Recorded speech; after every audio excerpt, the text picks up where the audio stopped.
जय गुरु जी। संगत जी, ये मेरा पहला सत्संग है। अगर कोई गलती भूल चूक हो जाए तो मैं गुरु जी आपसे और संगत जी सबसे आपसे मैं क्षमा मांगती हूँ। संगत जी, मेरा ये सत्संग शायद थोड़ा लंबा हो सकता है, क्योंकि जो मेरे साथ हुआ मैं चाहती हूँ सबको पता चले। जहाँ गुरु जी ने मेरा हाथ पकड़ा और मुझे अपने साथ ले गए, मैं चाहती हूँ मैं सबके साथ शेयर करूँ। और भगवान ना करे किसी के साथ ऐसा हो जैसा मेरे साथ हुआ है, जो मैंने भुगता है, जो मैंने सहन किया है। तो मैं ही चाहती हूँ कि किसी के साथ ऐसा ना हो। इसलिए आपसे सबसे ये गुजारिश है मेरी कि आप अपने भी किसी ऐसे उससे ये मेरा ये सत्संग शेयर करना, चाहे वो गुरुजी से जुड़े हो या ना जुड़े हो।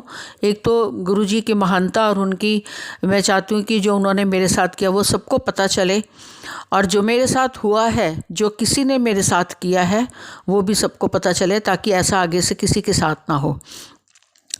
तो संगत जी, ये है बात है अगस्त की। मैं फरीदाबाद में रहती थी। मैंने क्योंकि हमारा काम पहले द्वारका में ही हम रहते थे, तो हमारा काम जो था यहीं पर ही दिल्ली द्वारका में था। तो फरीदाबाद से हमें थोड़ा बहुत दूर पड़ता था आना जाना। हस्बैंड को मेरे बीमार भी हो गए थे, तो इसी वजह से हमें दोबारा द्वारका में वापस आना पड़ा। मैंने द्वारका में मकान देखना शुरू किया, तो किसी डीलर के पास हम गए और वहाँ पे हमारी डील हुई। ये था सावन के जो सोमवार आते हैं उसमें दूसरा सोमवार था जब मेरी उसके साथ डील शुरू हुई थी। फरीदाबाद में अपना मकान हमने सेल पर लगा दिया। जो पैसा हमें फरीदाबाद से मिलता था वो हम द्वारका वाले डीलर को देते रहते थे। द्वारका वाले डीलर ने हमें ये बोला था कि आप 30-40% मुझे दे दोगे, तो बाकी क्योंकि कुछ अमाउंट मुझे कम पड़ रहा था, तो सोचा था कि चलो, उसने कहा मैं आपको लोन दिला दूँगा, रजिस्ट्री हो जाएगी, लोन दिला दूँगा, 30-40% आप दे देना, बाकी आपका लोन आएगा तो मैं आपको चाबी हैंड ओवर कर दूंगा, उसके बाद आप मुझे अमाउंट थोड़ा थोड़ा बाद में देते रहना। ये उसके साथ हमारी बात हुई। मैंने सोचा था कि मैं अपने घर में गणपति जी बिठाती हूँ तो अपने नए घर में गणपति जी बिठाऊंगी, लेकिन वो टाइम भी निकल गया। उसने हमसे चाबी की कोई बात नहीं करी, पैसा हमसे वो लेता जा रहा था। उसके बाद सोचा कि नवरात्रे आएंगे, नवरात्रे भी निकल गए, नवरात्रों पे भी मैं नहीं कर पाई। और वो आगे रजिस्ट्री की बात ही नहीं करता था, लोन की बात नहीं करता था कोई। और फिर उसके बाद न्यू ईयर, दिवाली आई, दिवाली भी निकल गई। तब हमारे फरीदाबाद वाले हमें डीलर ने हमें यही बोला कि भैया आप मुझे मकान खाली करके दो, 4-5 महीने हो गए हैं, और चाबी आप मुझे दो, और बाकी अपना बैलेंस अमाउंट लेके आप मेरे को ताला लगाओ घर को। हमने अपने जब द्वारका वाले डीलर को हमने ये बताया कि अब हमें ये मकान खाली करना बहुत ज़रूरी है, ऐसा ना हो कि आके हमारा वो सामान ही बाहर फेंक दिया, बहुत टाइम हो गया, तो आप हमें अब चाबी दो और हमारे रजिस्ट्री भी करवाओ और हमारा लोन भी दो। लेकिन वो हर बार जब भी हम जाते थे, बस 2 दिन और 2 दिन और, ये कोई ना कोई बहाने बना के वो आगे आगे बात को टालता रहता था। फाइनली हमने एक दिन, उसके बहुत पीछे हम पड़ गए। उसने बोला कि ठीक है, मैं आपको एक घर दिला देता हूँ टेम्परेरी, आप 1 महीने के लिए एक घर ले लो, उसमें आप शिफ्ट कर जाओ, और जब आपका लोन सैंक्शन हो जाएगा और आपकी रजिस्ट्री हो जाएगी तो मैं आपको चाबी दे दूँगा, 1 महीने तक आप कर लो। हमने ये सोचा कि चलो 1 महीने की बात है, उसने हमें कोई घर दिखाया द्वारका में ही, हमने वो घर देखा। ये ना वो नहीं था, लेकिन फिर भी सोचा कि चलो कोई बात नहीं, शॉर्ट टाइम के लिए चाहिए हमें। हम 6 दिसंबर का दिन फाइनल हुआ। 6 दिसंबर को हम वहाँ से अपना ट्रक लेकर आए। और संगत जी, हम जब अपना ट्रक लेकर आए तो हमने देखा जिस घर में हमने आना है उस घर में ऑलरेडी बालकनी में कपड़े सूख रहे हैं। हमारे तो पैरों तले ज़मीन खिसक गई कि ये क्या हो गया। मतलब ये तो कहावत है, और लगा कि आज तो ये हमारे साथ ही सच हो गया वाकई, क्योंकि उधर से हम घर बेच आए थे, खाली कर आए थे, और यहाँ आ रहे थे जिस घर में, उस घर में तो ऑलरेडी कोई फैमिली रह रही है, कि अब हम कहाँ जाएं। शाम को 5 बजे का टाइम था, 4-5 बजे का हम ट्रक लेके नीचे खड़े, अंधेरा होना शुरू हो गया हुआ था। इतनी देर में वो लैंडलॉर्ड आई, लेडी आई जो उस ऊपर टॉप फ्लोर पे रहती थी। उसने बोला कि मेरी तो आपसे कोई बात ही नहीं थी मकान ये देने की। हमने कहा कि हम तो ये मकान देख कर गए हैं और इसको पसंद करके गए हैं, और कहती नहीं, मैंने आपको तो नहीं, मैंने तो किसी और पार्टी से बात की हुई थी, उसको मैंने ये मकान दे दिया। संगत जी, आप सोच सकते हो कि हमारी क्या हालत। इस टाइम हमारे पास कोई जगह नहीं जाने के लिए। उस डीलर को हम फ़ोन मिलाया तो उसका फ़ोन स्विच ऑफ, दूसरा नंबर मिलाया स्विच ऑफ। बहुत परेशान हो गए। 8 बज गए, 9 बज गए, सड़क के ऊपर हम खड़े हैं, हमारे पास कोई जगह नहीं जाने की, हम कहाँ जाए, बेघर हो गए थे, हम सड़क पर आ गए थे। एक टाइम ये सोचा कि आज रात ट्रक के अंदर ही गुजारते हैं, सुबह सोचेंगे क्या करेंगे, क्योंकि एक रात में तो हमें कोई किराए के पे भी मकान नहीं देगा। संगत जी, मैं अपने हस्बैंड को और बच्चे को, मेरे हस्बैंड बीमार हैं तो उनको थोड़ा हार्ट पेशेंट है, बैक प्रॉब्लम है, डायबिटिक है, तो उसने लेडी ने हमें जो बोला कि ऊपर 3rd फ्लोर पे मेरा एक घर है, वो भी अंडर कंस्ट्रक्शन है, अगर आप देख लो, अगर आप उसमें रह सकते हो तो बाद में आप होटल में जाके रह लेना। मैं ऊपर गई देखने बेटे के साथ। जब ऊपर गई तो देखा उसका अंडर कंस्ट्रक्शन जो कंस्ट्रक्शन मटेरियल होता है वो पूरा उसके कमरों के अंदर बिखरा पड़ा है, सीमेंट की बोरियां पड़ी हैं, कुछ ऊट पटांग टूटा फूटा सामान पड़ा हुआ था, कहीं वुड लकड़ी के फर्नीचर का सामान था, कहीं कुछ ना कुछ, मतलब उसके घर में पूरे रूम में ऐसी कहीं जगह नहीं थी जहाँ हम अपना कहीं सामान रख सकें। मेरा 3 BHK का सामान था। आप ये सोच सकते हो मेरे पास कितना सामान होगा, पूरा ट्रक भरा हुआ था। मैं इतना सामान लेके उसके उस घर में कैसे जाती। मैंने उसको बोला, मैंने कहा कि ये तो जगह ही नहीं है ऊपर। कहती है आप सामान रख लो और आप किसी होटल में चले जाओ रात को। तो अब उसका वहाँ ऊपर जाके मैंने अपनी लेबर को भेजा, ऊपर से उसका रूम्स खाली करवाए, सामान हमने वहाँ शिफ्ट किया। उसके बाद सोचा, मेरे हस्बैंड ने एक बार बोला कि हम फरीदाबाद ही वापस चलते हैं, अभी तो चाबी हमारे पास है, हमारा घर भी है अभी तो हम ही। मैंने कहा नहीं, जहाँ से अभी 4 घंटे पहले हम घर खाली करके आए, 5 घंटे दोबारा वहीं जाएंगे तो कितनी इंसल्ट होगी। मैंने कहा नहीं, कोई बात नहीं, हम होटल में चले जाते हैं। संगत जी, आप उस टाइम मेरी सिस्टर का फ़ोन आया, मुझे ये लगा कि वो मेरी सिस्टर का नहीं, शायद गुरुजी का ही फ़ोन आया। उसने मुझे बोला कि पूछा, अगर तेरा सामान सेट हो गया तो अनलोड हो गया है तो तुम आ जाओ यहीं पर ही, वो जनकपुरी में रहते हैं। बोला आ जाओ, खाना यहीं खा लो। मैंने सिस्टर को बोला कि मैं बहुत परेशान हूँ और मैं अभी आ रही हूँ। वो मेरी आवाज़ सुन के वो भी डर गए, कहते आ जा। संगत जी, जब सामान मेरा लोड हो रहा था तो जब मैं सामान की मेरी पैकिंग करने की मैं अपने घर में तैयारी कर रही थी तो शायद गुरुजी ने मेरा हाथ पकड़ के कुछ मेरे जो 3 सूटकेसेस थे वो उन्होंने अलग पैक करवाए। एक सूटकेस में मैंने अपने कपड़े डाले, एक सूटकेस में मैंने हस्बैंड के डाले, एक में बेटे के डाले। और जब मेरा सामान लोड हो रहा था फरीदाबाद में तो मैंने लेबर को बोला कि ये सूटकेसेस आप सबसे लास्ट में रखना ताकि ये सबसे आगे ही नज़र आए मुझे। संगत जी, जब मैं सामान निकालने लगी तो मैंने लेबर को बोला कि ये सूटकेसेस निकाल के मुझे दे दो पहले। मैंने अपने पास रखवा लिए, वो शायद गुरुजी ने ही करवाया था। और मैं वही सूटकेसेस लेके अपने सिस्टर के घर गई। संगत जी, शायद गुरुजी को पता था कि जिस घर के लिए मैं अपने सामान पैक कर रही हूँ, घर छोड़ के जा रही हूँ, उस घर में तो मुझे जाना ही नहीं है। सूटकेसेस लेकर तो मुझे कहीं और ही जाना पड़ेगा। संगत जी, मैं वो सूटकेसेस लेकर अपने घर गई, अपनी सिस्टर के पास। उनको जाके मैंने बात बताई। वो बोलते कि कोई बात नहीं, पहले खाना खाओ फिर बात करते हैं, कोई बात नहीं, जो हुआ है देखते हैं क्या करना है। मैंने बहुत मुश्किल से हमने कुछ थोड़ा बहुत खाना खाया। उसके बाद मेरी वहाँ 3 सिस्टर्स रहती हैं, तीनों वॉकिंग डिस्टेंस पे रहती हैं, 5-5 मिनट की दूरी पर ही रहती हैं वो। उस सिस्टर में एक सिस्टर मुझे अपने घर ले गई। वो सिस्टर मेरी माँ अकेली रहती है, गुरुजी की उसने अपने घर में गद्दी लगाई हुई है। वो बोली ये गुरुजी का घर है, तूने इस घर में रहना है जब तक तेरे अपने मकान का कुछ सेटल नहीं हो जाता। महीने 2 महीने 6 महीने कहीं किराए पे जाने की या कहीं और जाने की बात मत करना, इसी घर में रहना। उस टाइम मुझे ये लगा कि गुरुजी मेरा हाथ पकड़ के मुझे उस घर में ले गए। संगत जी, मैं 2 महीने उसके घर में रही। जब हम अपने डीलर के पास जाते थे, उसको हमने बताया कि आपने तो अपना फ़ोन ही स्विच ऑफ किया हुआ था और अपना सामान लेकर आ गए, अपना घर छोड़ कर आ गए, सड़क पर आ गए। बोलता है मुझे कहीं जाना पड़ गया अचानक। संगत जी, उसने फिर वही, जब भी हम उसको बोलते हैं कि मकान का क्या कर रहे हो, बस 2 दिन और रुक जाओ, 2 दिन और रुक जाओ, हम परेशान हो गए थे उससे। वो ना हमें वो चाबी दे रहा था, ना लोन की रजिस्ट्री, ना लोन पास करवा रहा था, ना रजिस्ट्री, कुछ नहीं हो रही थी। हम परेशान के परेशान घूमते थे मेरे हस्बैंड। मैं रात रात को उठ के अपने हस्बैंड को देखती थी कि वो ठीक है ना, क्योंकि हार्ट पेशेंट थे, दिल पर अपनी बात ले बैठे हुए थे। पूरी पूरी रात वो कमरे में चक्कर लगाते थे, सो नहीं पाते थे। संगत जी, हमें ये पता चला, मेरे हस्बैंड के भांजे ने, वो भी प्रॉपर्टीज़ का काम करता है गुड़गांव में, कमर्शियल प्रॉपर्टीज़ का। उसने इसका नाम डाल के डीलर का उसके बारे में गूगल पे देखा, तो गूगल पे में पता चला कि यह तो एक फ्रॉड आदमी है। 700 लोगों को ठग चुका हुआ है। 250 करोड़ का फ्रॉड इसके सिर पर है। 2014 में अपनी आईडी चेंज करके कलकत्ता में रह रहा था। 2016 से 19 तक उसको जेल हुई। आजकल बेल पर छुटा हुआ है। संगत जी, अब हमें पता चला, मेरे हस्बैंड कहते हैं हम बेघर हो गए, क्योंकि अब इस एज में आके, हमारी उम्र दोनों की 66 है, इस एज में आके अब दोबारा मकान बनाना बहुत मुश्किल है।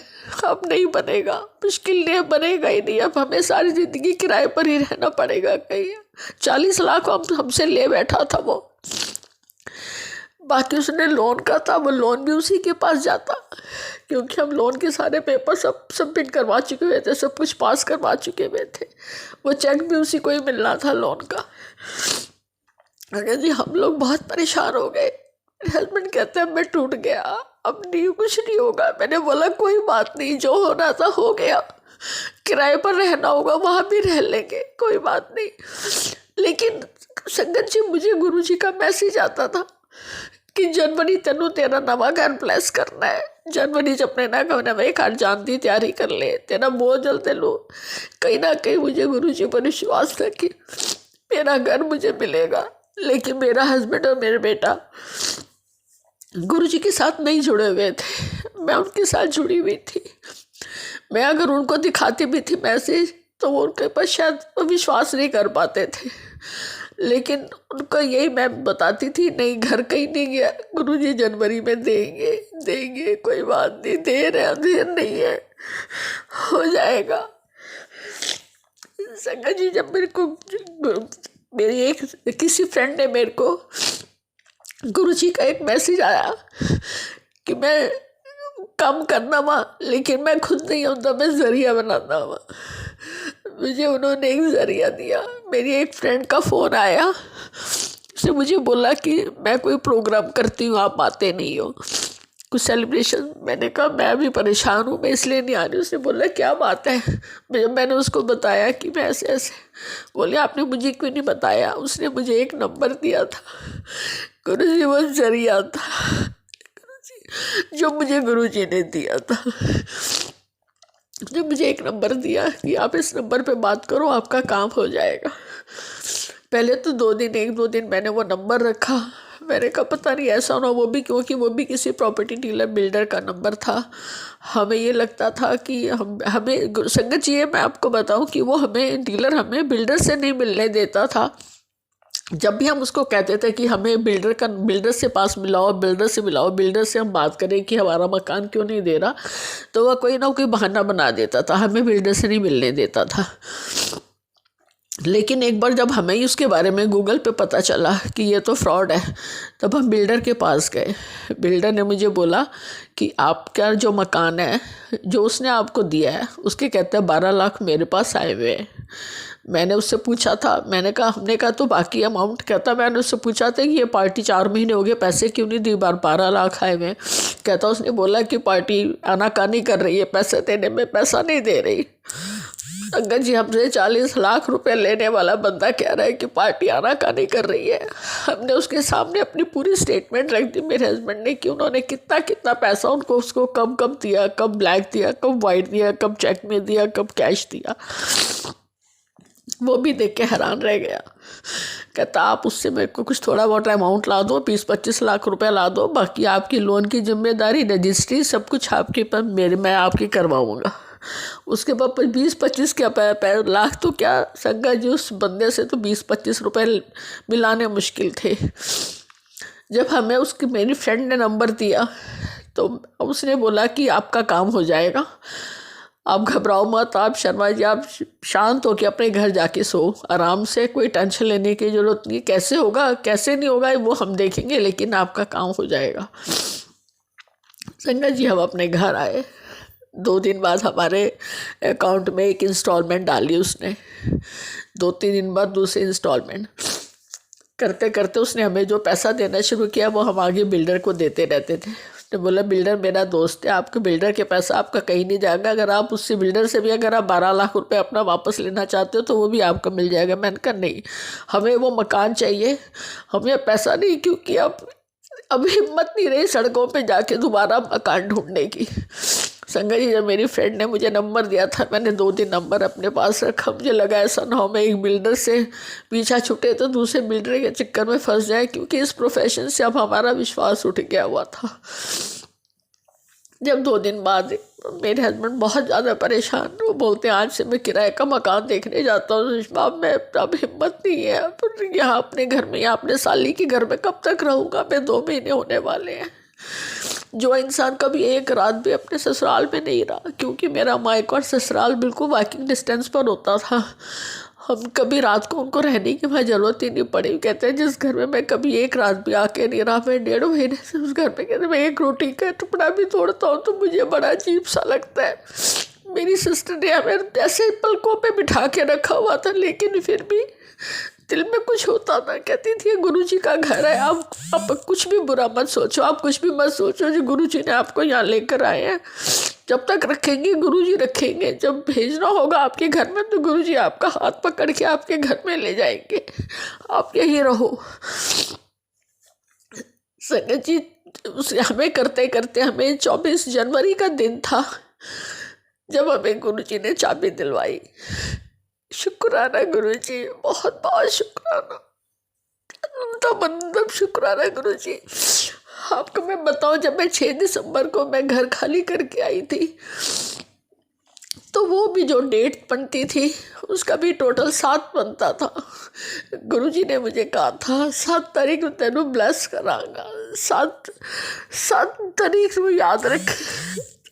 जी, जब मुझे चाबी मिली वो भी 7 तारीख थी। 26 जनवरी वाले दिन मैंने अपने घर में एक छोटी सी पूजा रखी, उस घर में मैं आई। उसके बाद मैंने यहाँ 1 तारीख को मैंने उस घर में माँ शुक्राना का सत्संग किया अपने सिस्टर के घर में, और 2 तारीख को मैं अपने इस घर में सामान लेकर आई पूरा। तब से मैं इस घर में हूँ। अभी भी, हालांकि उसने अभी भी हमारा 7 लाख रुपए देना है, लेकिन अभी पता चल रहा है कि मैं बताऊँ वो अभी भी जेल में है, वो उसको अरेस्ट हो गया मैं दोबारा। उसने जैसे कर्म किए, गुरुजी मुझे कहते थे जिन्होंने जेड़ा जेड़ा तोड़े नाल गलत कर दो हिसाब मैं ले आऊँगा। गुरुजी उसका हिसाब ले रहे हैं। कहते हैं शुक्राना गुरुजी। गुरुजी मेरा हाथ पकड़ के को इस अपने साथ लेके गए और मेरा हाथ पकड़ के गुरुजी मेरे इस घर में लेकर आए। अनंतम अनंतम शुक्राना गुरुजी। जनवरी में मैं डुगरी गई, यही बोला गुरुजी मुझे घर में ले जाओ, मैं शुक्राना दोबारा आऊँगी आपके पास से शुक्राना करने। गुरुजी ने मेरी अरदास सुनी और मुझे यहाँ लेकर आए। कल भी मैं छोटे बड़े मंदिर गई हूँ, शुक्राना कर रही हूँ गुरुजी का। अब बस मेरे को अब गुरुजी का मैसेज आता है, अपने नवे घर मैनू सत्संग कर, मैनू बुलाई, मैं तेरे घर आवांगा। कड़ा प्रसाद बनाना सीख ली, मैं तेरा कड़ा प्रसाद खाना। संगत जी, जब हम अपनी सिस्टर के घर में रहते थे तो मेरे बेटे को उसके बाद मेरा बेटा और मेरा हस्बैंड भी जुड़ गए उनके साथ, क्योंकि उन्होंने देखा कि गुरुजी जनवरी तेनू नवा कर दियागा। जब जनवरी में घर की चाबी मिली तो ये लगा कि गुरुजी ने हमें नया कर दिया है। जनवरी गुरुजी ने जैसा बोला था वैसा ही हुआ है। तो मेरा हस्बैंड और मेरा बेटा भी गुरुजी के साथ जुड़ गए। जब हम उस घर में रह रहे थे तो कहीं हमारे पास शादी के कार्ड आए, मेरे हस्बैंड के और बेटे के दोनों के पास। संगत जी, मैं तो सिर्फ वो सूटकेस लेकर आई थी, उसमें तो कोई ऐसे कपड़े नहीं थे कि मैं किसी शादी फंक्शन में डाल सकूं। मेरे हस्बैंड ने बोला कि क्या करें। मैंने कहा कोई बात नहीं, आप जाके थोड़ा कुछ सामान शॉपिंग कर लो, कुछ कपड़े खरीद लो अपने लिए। मेरे बेटे को मैसेज आता था, मैनू चाह पिलाई, मैं चाह पीवन आगा, मैनू पहचान ली, मैंने पहचान ली। संगत जी जब मेरा बेटा और मेरे हस्बैंड करोल बाग गए, मेरा बेटा निकल रहा था तो उधर देखा, उस दिन वहाँ पे एक बुजुर्ग बैठे हुए थे, बहुत बुजुर्ग, कंबल ओढ़ के। मेरे बेटे को देख के कहते मैनू चाय पिला दे। मेरा बेटा कहता है मम्मी मुझे गुरु जी की बात याद आ गई कि मैं चाय पीवाऊंगा, मैनू पहचान नहीं। तो मैंने बोला बेटा बाबा चाय पी लिए। कहते हाँ 2 कप चाय पिला दे। कहते मैनू चाय पिलाई 2 कप। कहते मैं जैसे ही 2 कदम में आगे चला, पापा आगे वेट कर रहे थे। बोले तू कहाँ रह गया था? कहता पापा मैंने ऐसे से किसी ने चाय बोला मैंने। कहते मुझे बताना था, मैं भी कुछ, क्योंकि उस दिन मेरे फादर इन लोग की बरसी होती है, 19 जनवरी की बात है, तो 22 तारीख को शादी थी। तो मेरे हस्बैंड ने उसको बोला कि मुझे बताता बेटा, मैं उनको कुछ खिला भी देता, आज तो बाऊजी की बरसी भी है। कहते हम जब 2 मिनट बाद वापस आए तो देखा वो वहाँ नहीं थे। तो मम्मा वो गुरुजी थे। गुरुजी ने मुझे कहा था मैंने पहचान ली, मैं चाय पीना मांगा। अनंतम अनंतम शुक्राना गुरुजी, अनंतम अनंतम शुक्राना। आपका मैं कितना शुक्राना करूँ उतना कम है। आपने मुझे बेघर होने से बचाया गुरुजी, सड़क पे जाने से बचाया। मैं तो बिल्कुल लुट चुकी हुई थी गुरुजी, 40 लाख रुपया हमारा डूबा हुआ था। गुरुजी आपका संगत जी मैं चाहती हूँ आप ये सत्संग सबको सुनाए, ऐसे डीलर से बचे, धोखा खाने से बचे। गुरुजी हाथ पकड़ के अपने साथ तो ले गए, लेकिन मेरे को अभी भी डर था। हम तो नेगेटिव पॉजिटिव इंसान सब कुछ सोचता है, इंसानी फितरत है। बहुत लोग, सबसे बड़ी पूंजी है जिंदगी की मकान बनाना। कहते हैं सबसे बड़ी पूंजी औलाद होती है। मैं कहती हूँ औलाद के बाद अगर कोई नंबर है जिंदगी, इंसान की ज़िंदगी में, तो वो उसका मकान होता है। तिनका तिनका कर जोड़ के इंसान मकान बनाता है। मेरी शादी को 42 ईयर्स हो गए। अब इतने सालों के बाद जब हमारा मकान हमारे हाथों में आया तो हस्बैंड कहते मैं दूसरा मकान नहीं बना सकता सुषमा, अब तो हमें किराए पर ही रहना पड़ेगा। कि कोई बात नहीं, किराए पर जितने दिन हमने अपने मकान में गुजारने थे उतने गुजार लिए, अब किराए पर ही सही।